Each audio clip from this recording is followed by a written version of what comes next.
ti. Depois de ter falado com vocês sobre maturidade, uma evidência da transformação, depois de ter falado com vocês sobre transformação, a mudança de dentro para fora, eu queria falar nessa noite com vocês sobre começar um novo tema, uma nova mensagem que traz esse tema. Quais são as suas últimas palavras? Uma história real de amor, fé e perdão. Eu peço que você, nesse mês de março, que é mês de Páscoa, e essa é a intenção dessa série, é uma série de mensagens em homenagem à Páscoa, para nos remeter ao real significado da Páscoa, e por isso eu quero que você assuma comigo um compromisso de fé, de nesse mês de março trazer um convidado para ouvir uma dessas mensagens sobre fé, sobre amor, sobre esperança, sobre perdão. Faça um desafio, Deus me ajuda a levar uma pessoa, um convidado, um amigo, para ouvir falar desta mensagem. A nossa intenção ao realizar essa mensagem, quais são suas últimas palavras? É que essa série de mensagens, essas 5 mensagens de março, nos ajude a compreender um pouquinho os acontecimentos das últimas horas de vida de Jesus. Se é verdade que dizem que as últimas horas e palavras na vida de um homem revelam o que está em seu coração, a nossa intenção é que esta série de mensagens possa nos ajudar a adentrar para o coração de Jesus e poder compreender o que aconteceu nas últimas horas de vida de Jesus, e poder, através dessas mensagens, ver o grande amor que Jesus tem pela minha vida e pela sua vida também.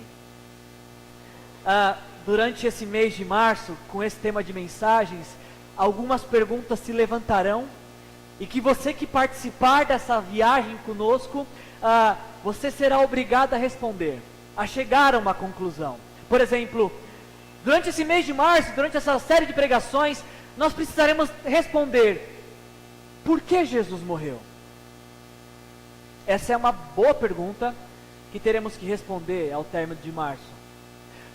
Quais foram os motivos reais e suficientemente bons para que Jesus fosse condenado com a pior condenação do primeiro século?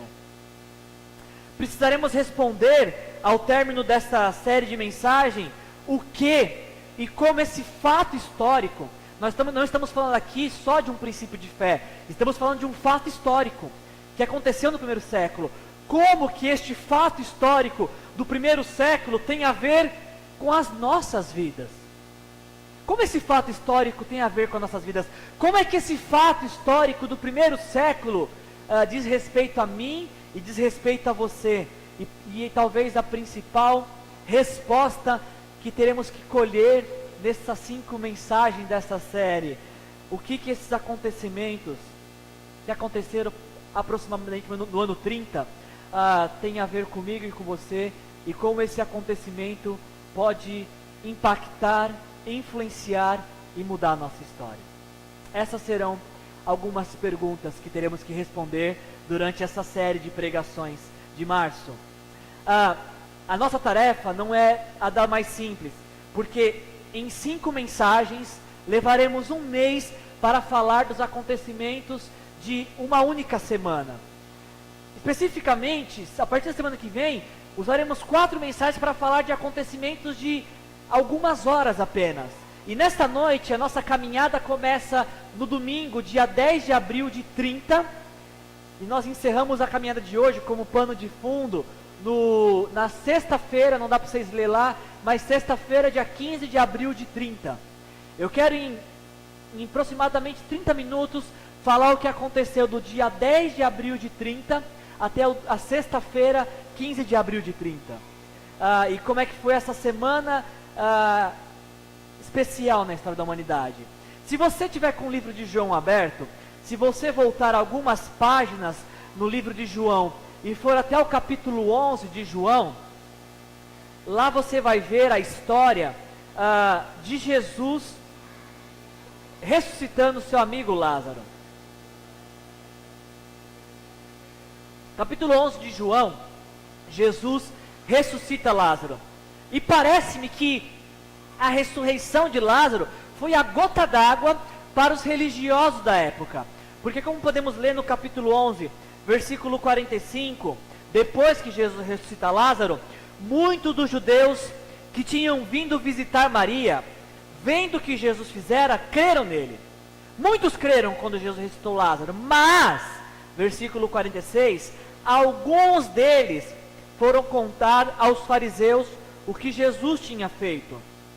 Então, versículo 47, o chefe dos sacerdotes e os fariseus convocaram uma reunião do sinédrio.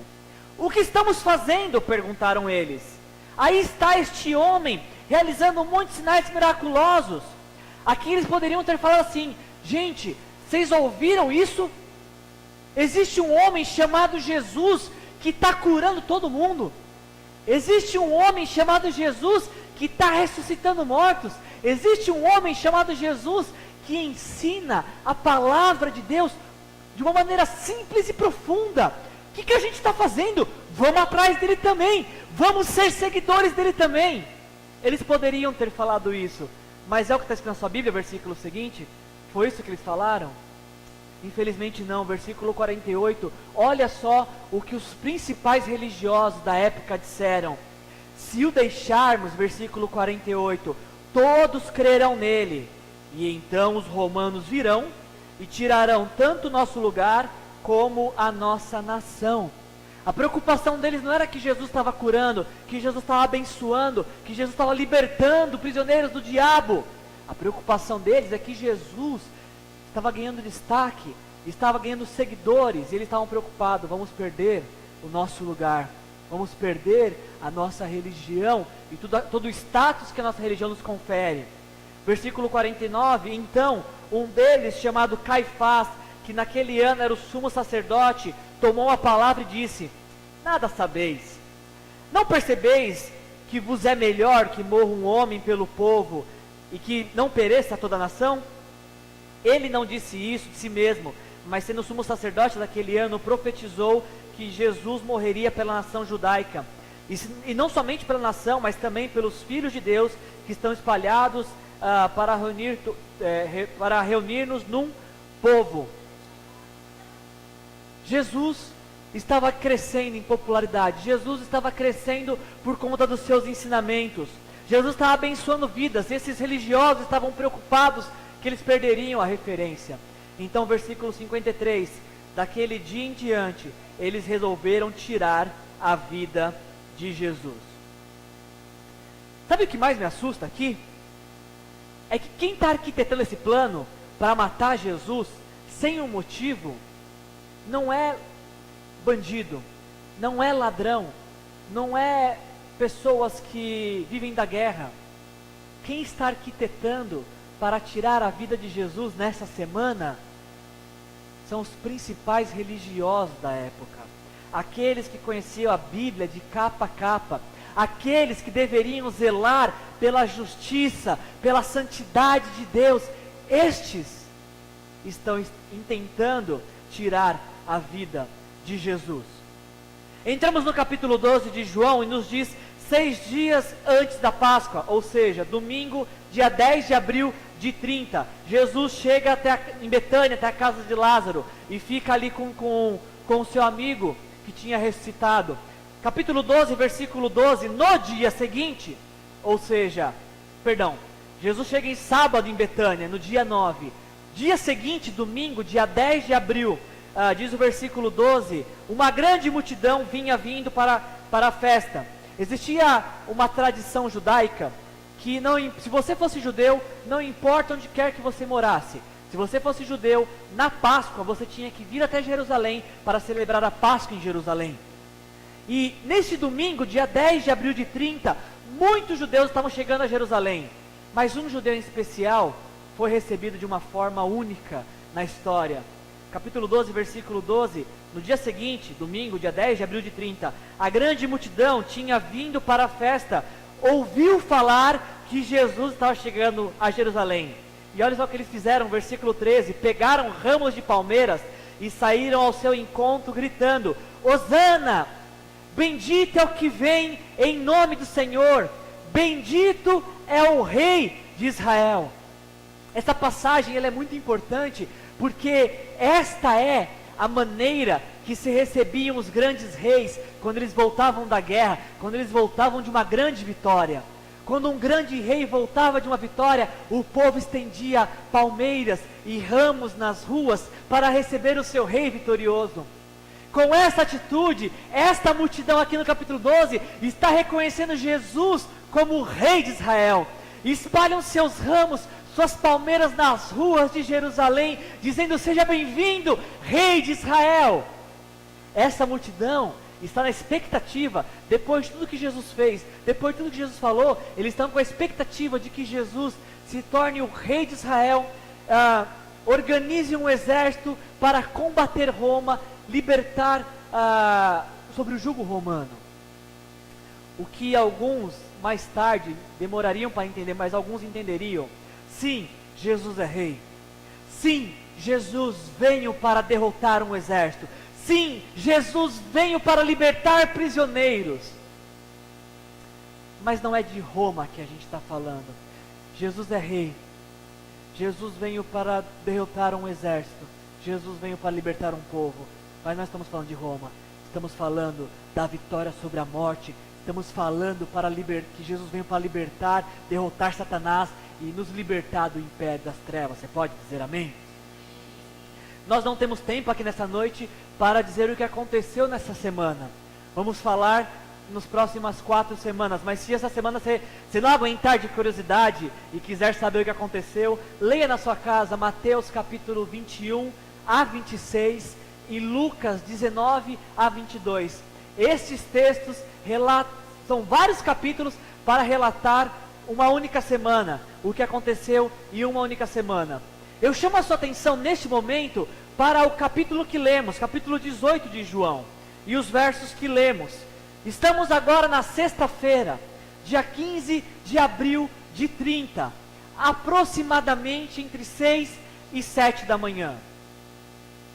Jesus chega em Jerusalém.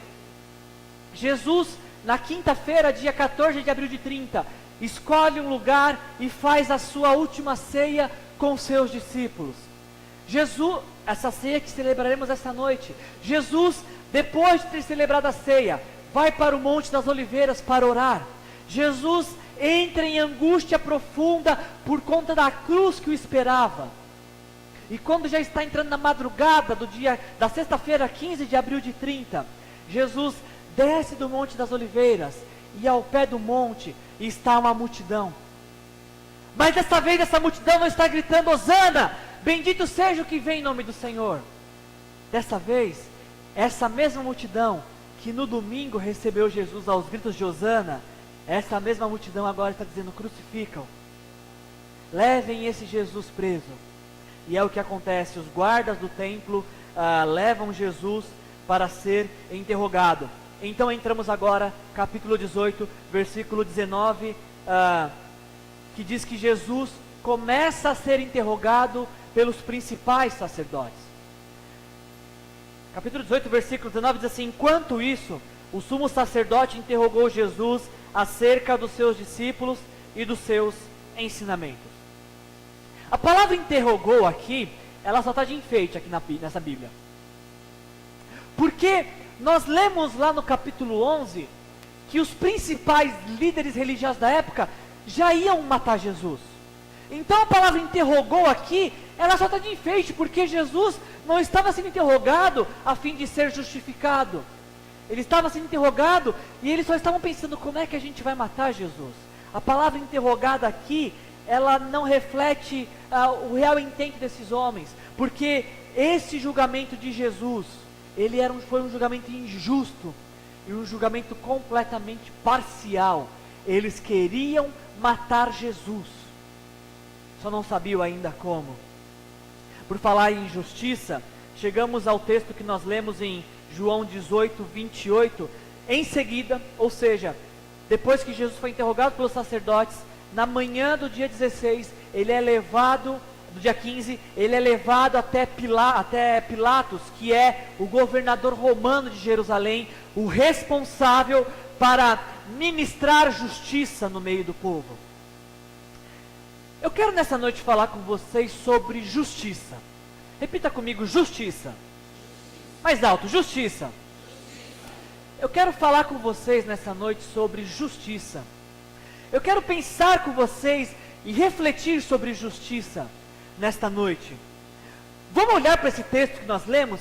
Eu quero que você olhe e que você me diga se você enxerga aí, nesse texto, justiça. Olha para esse texto de João 18, de 28 até João 19, 15, e veja se você vê algo justo nesse texto. Olha o que está acontecendo nessa cena e vê se você acha algo justo. Versículo 19 diz assim que, versículo 28 diz que os sacerdotes, os religiosos chegam até Pilatos e falam assim: Pilatos, trouxemos um homem para você aqui, para você julgar. Então Pilatos fala no versículo 29, que acusação vocês têm contra este homem? Vamos falar de justiça aqui nessa noite. Que acusação vocês têm contra este homem? E olha a bela acusação deles. Olha que acusação digna de Oscar nos arautos da justiça e do direito. Versículo 30. Se ele não fosse criminoso, não teríamos entregado a ti. Olha que bela acusação. Que acusação vocês têm contra ele? Se ele não fosse criminoso, a gente não teria entregado ele a ti. Que bela acusação, não? Que coisa justa, não? Mas a coisa não para por aí. Diante desta acusação, se ele não fosse culpado, não entregaríamos para você. Qual é a conclusão que Pilatos chega? Alguém leia para mim, por favor, capítulo 18, versículo 38. Qual é a conclusão que Pilatos chega? 18, 38. Alguém pode ler para a gente? 18, 38?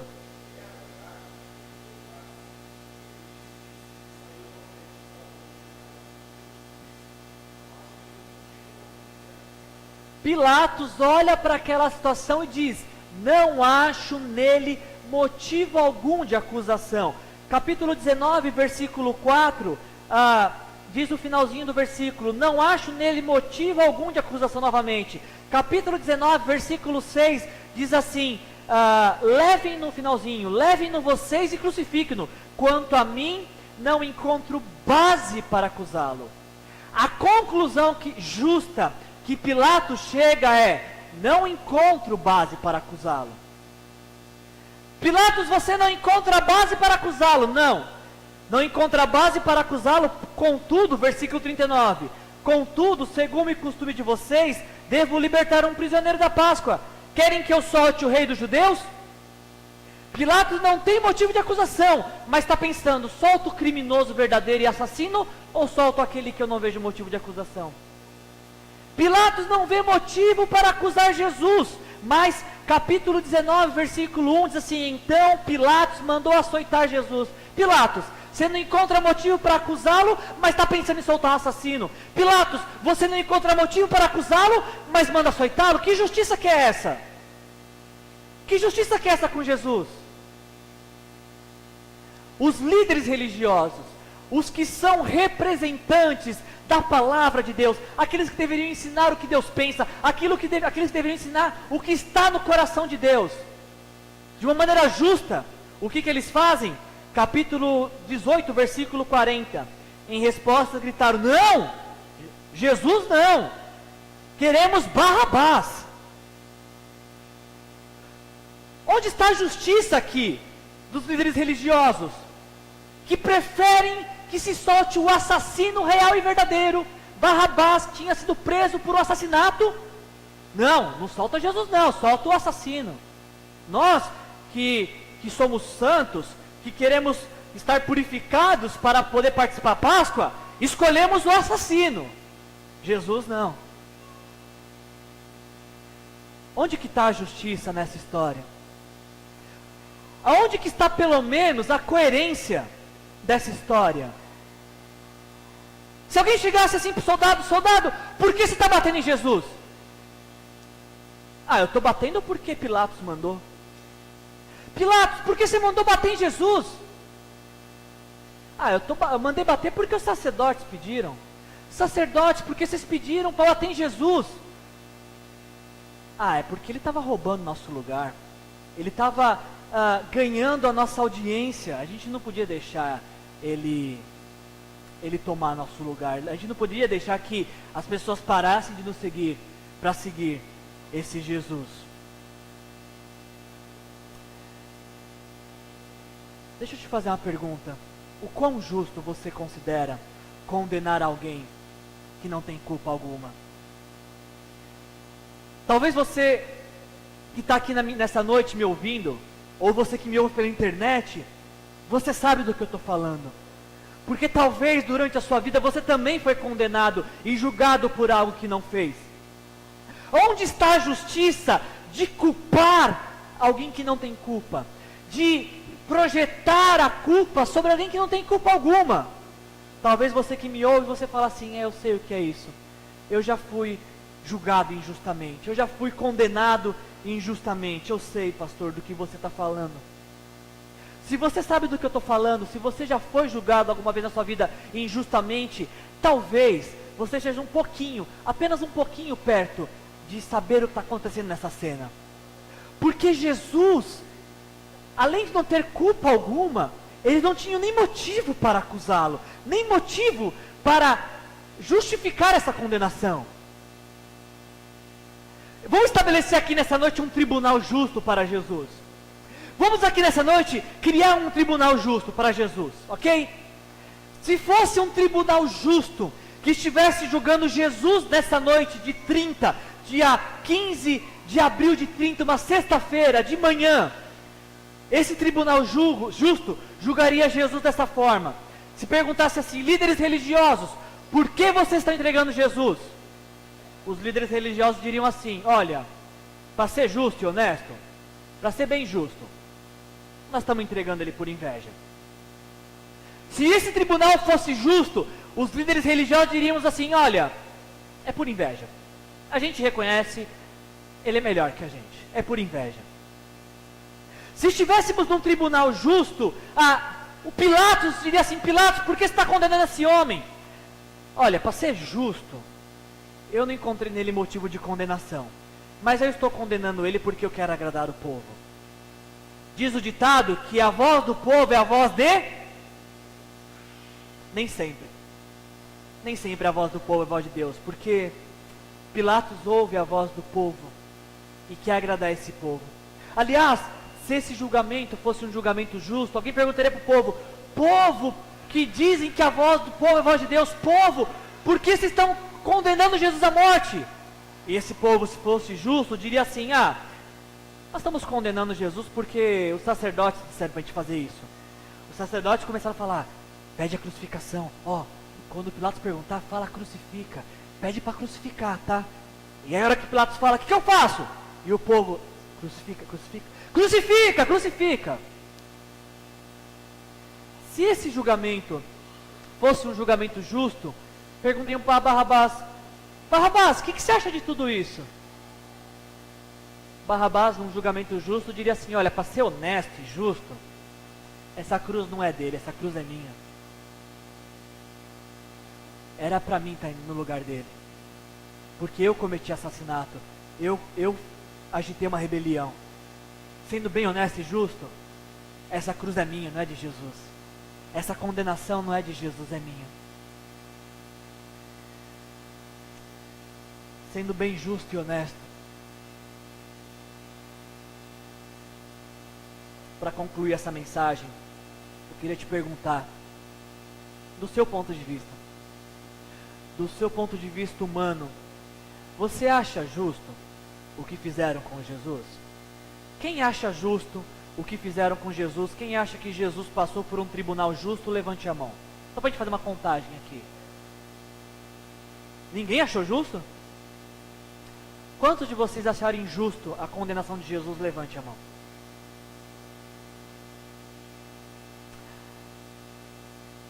Se você tivesse sido entregue à morte por um crime que não cometeu? Se você tivesse sido entregue a uma condenação por inveja contra a sua vida, se você tivesse sido entregue à morte e à condenação por motivos políticos, se você tivesse sido entregue a uma condenação no lugar do verdadeiro assassino, você acharia justo? Não seria justo fazer isso com você.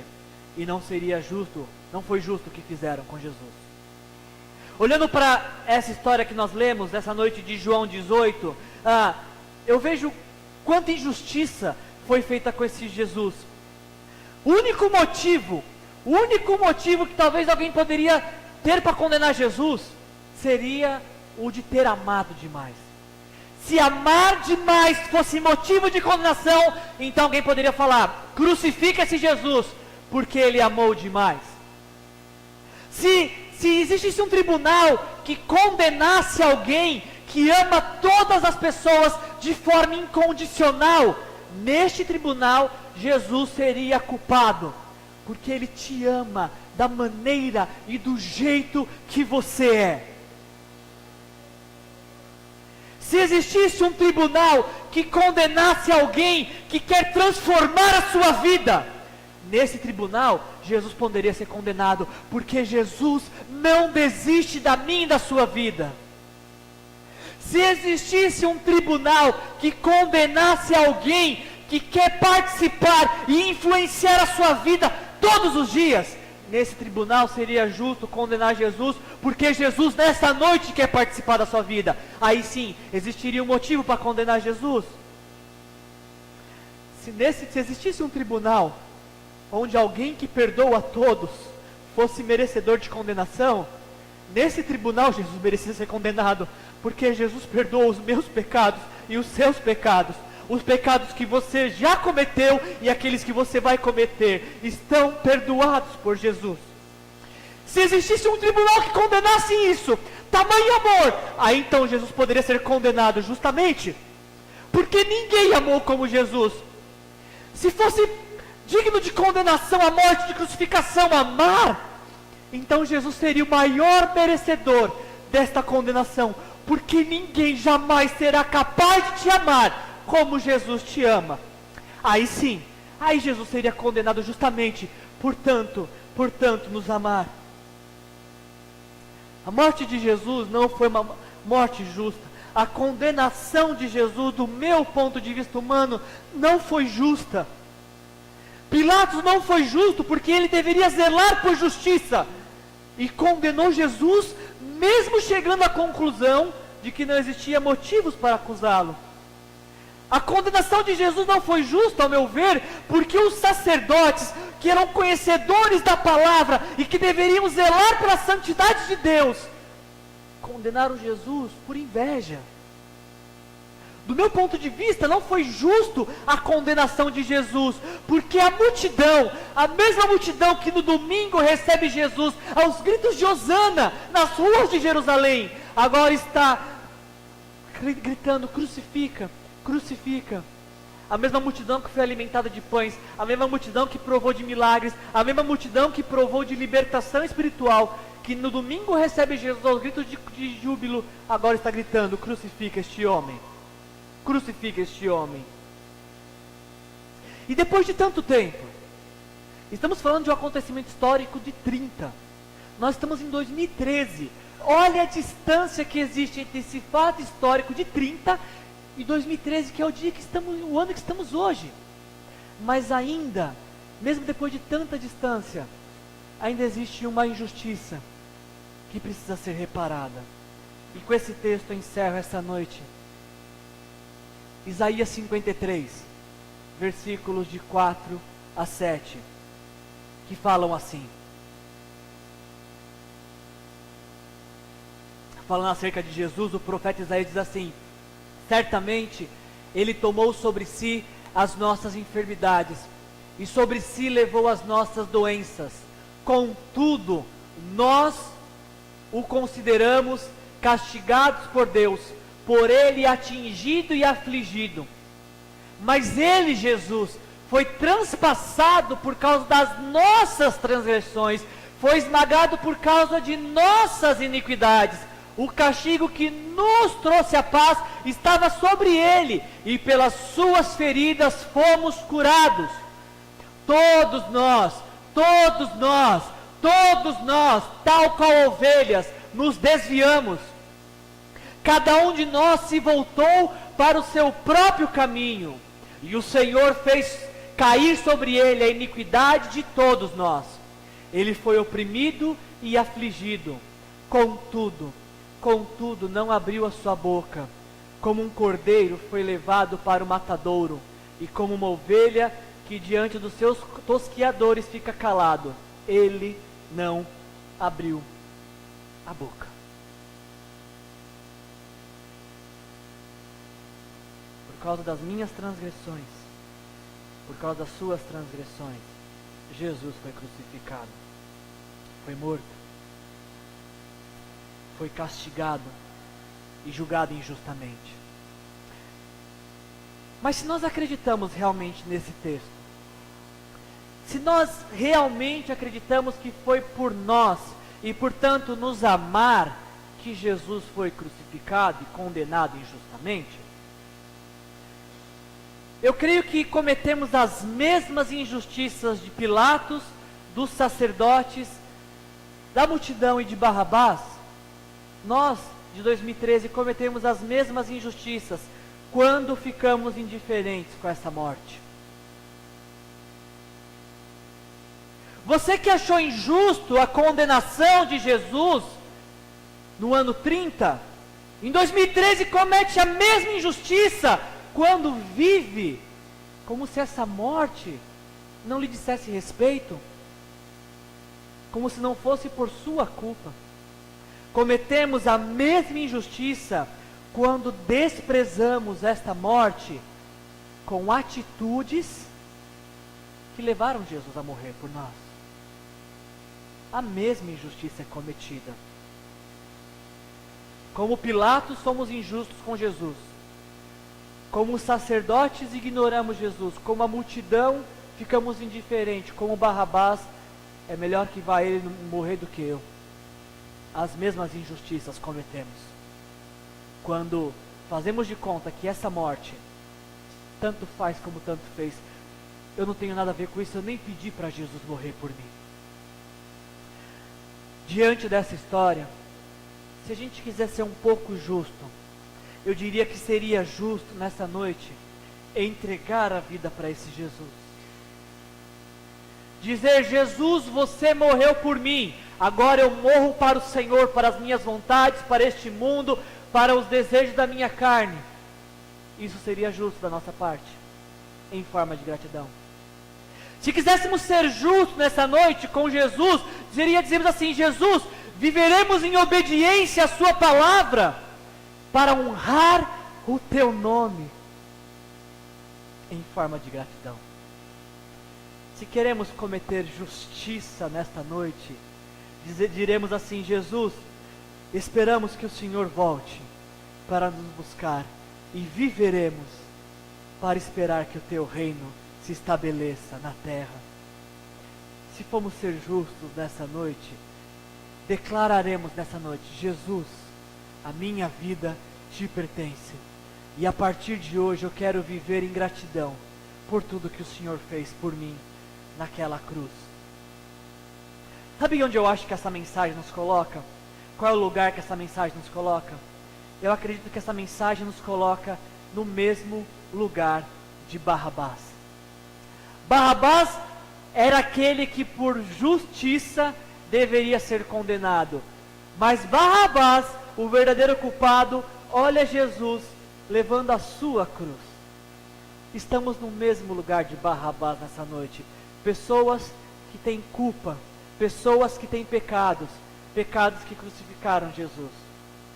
Podemos fazer como Barrabás: eu nem pedi, Jesus, mas pode levar essa cruz aí. Era minha, mas já que você pegou, agora é sua. Ou podemos olhar pela fé para esse Jesus crucificado e falar: Jesus, essa cruz que o Senhor carregou era minha. Era eu, Jesus. Era eu que merecia morrer porque foi eu que pequei, o Senhor não pecou. Foram os meus pecados, Jesus. Era eu, Jesus. A cruz era minha. A condenação era minha, Jesus. Eu que merecia morrer e não o Senhor. E aí então talvez se fôssemos justos a esse ponto de dizer, Jesus, era a minha condenação, ouviríamos de Deus nessa noite assim: todos pecaram e estão destituídos da glória de Deus. Só que não acaba aqui o texto. Sendo justificados gratuitamente por sua graça, por meio da redenção que há em Cristo Jesus. Deus o ofereceu como sacrifício para propiciação mediante a fé, pelo seu sangue, demonstrando a sua justiça, a justiça de Deus. Mãos injustas condenaram um justo, e o Deus justo fez justiça através da injustiça de muitos. A justiça divina se operou no meio da nossa injustiça. Diz assim a palavra de Deus: Deus o ofereceu como sacrifício para a propiciação mediante a fé, pelo seu sangue demonstrando sua justiça. Em sua tolerância havia deixado impunes os pecados anteriormente cometidos, mas no presente demonstrou a justiça, a fim de ser justo e justificador daqueles que têm fé em Jesus. Era a minha condenação, era a sua condenação que estava em jogo. Uma injustiça aconteceu, uma injustiça contra Jesus foi cometida, mas Deus transformou essa injustiça em justiça divina, para que todos aqueles que têm fé nesse sacrifício sejam justificados pelo sangue de Jesus.